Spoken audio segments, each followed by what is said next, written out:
Because reaction coming in from the CJP side, Saurav Das coming out to say that people need to be careful on the language that they are using, especially against those holding constitutional office. So let's listen in. This is the first reaction there. Of course, when it comes to the FIR against the protesters, they have been slamming, saying that the government is not honoring the word, that the promise that was given to them on the withdrawal of the protest. But however, also issuing a warning to the youth, saying that they need to be more careful with the language that they use.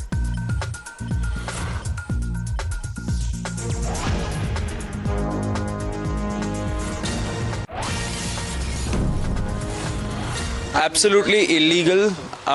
If there's any language that was used which is derogatory in nature, then the person concerned is free to pursue civil defamation and criminal defamation against the person. However, the use of criminal machinery to go against protesters, it is highly condemnable, and no one should be punished for any objectionable language per se. I'm not saying that the language is right. The language may be wrong. It may be objectionable to someone, but it is no reason to invoke the criminal machinery against such people. It sends a chilling effect. I don't think this is acceptable to anybody, especially to the younger generation. At the same time, I would request all the younger generation to be very careful of the words, of the kind of insults and sentences that you use against people in general. That said, criminal machinery being used is a big no-no. It is completely unacceptable. It should not happen.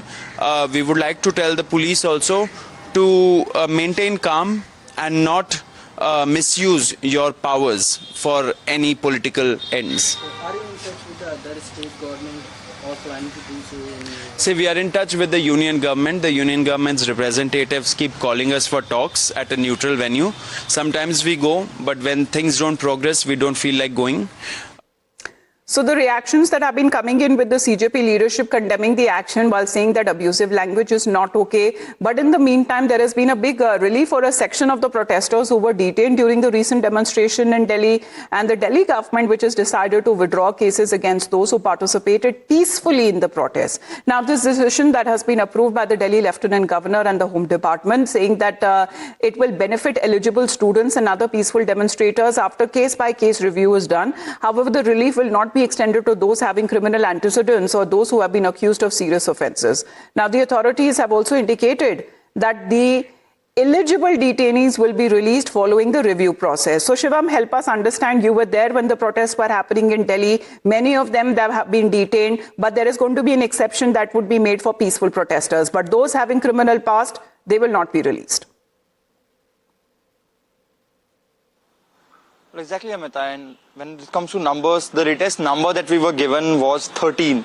13 FIRs were withdrawn till yesterday, till Thursday, what we're going to understand from the Principal Secretary's office in Delhi government and from the office of the Delhi Home Minister as well. We have seen how the Home Minister of the National Capital, Ashish Sood, also came out and have in detail explain about what are the possibilities, what are the factors that they are countering in. They have said that again it is going to be a close monitoring process, case by case. It will be, the numbers will be updated in the upcoming days when it comes to how many FIRs will be withdrawn and how many of the people had a past criminal records or were indulging in the vandalism through the CCTV camera. So the details are yet emerging of the latest numbers. But again, a major relief for all the eligible, genuine NEET students who were there protesting, who were there in a peaceful march or at Jantar Mantar, and then the FIR were basically registered against them. That is what the Delhi government has said so far. Okay. But again, having said that, police has identified over 2,000